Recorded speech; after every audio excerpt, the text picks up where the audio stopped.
Video' নিশ্চয় ভাল পালে লাইক কমেণ্ট আৰু ছাবস্ক্ৰাইব কৰিবলৈ নাপাহৰিব। মোৰ ইতিহাস বৰ দুখ লগা। ককা, তোমাৰ জীৱনকালৰ ইতিহাস 1950 চনৰ ভূমিকম্প। তীব্ৰতাত সৃষ্টি হোৱা ভূমিকম্পই প্ৰভাৱ পেলাইছিল সমগ্ৰ অসম। 1950 চন 15 আগষ্ট, সময় সন্ধিয়া 7:39। অসমত মৃত্যুৰ সংখ্যা 1526 জন। একেৰাহে এবছৰ ধৰি হোৱা ভূমিকম্পত ঘৰ দুৱাৰ আট্টালিকা ভাঙি চুৰমাৰ হৈছিল। অসমৰ ইতিহাস বৰ দুখ লগা।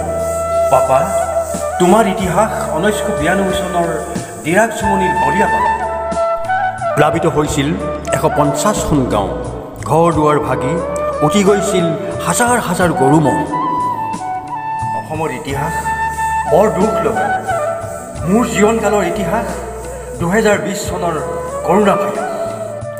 চীনত সৃষ্টি হোৱা কৰোণা ভাইৰাছে খলক লগালে সমগ্ৰ বিশ্বতে। আৰম্ভ হ'ল লকডাউন, সৃষ্টি হ'ল একাল। অসমৰ ইতিহাস বৰ দুখ লগা। মোৰ ল'ৰাৰ দিনত, মোৰ নাতিৰ দিনত জীৱনকালৰ ইতিহাস বাৰু কি হ'ব? হে ভগৱান, তেওঁলোকৰ জীৱনকাল যেন ৰঙীন হওক। অসমৰ ইতিহাস বৰ দুখ লগা।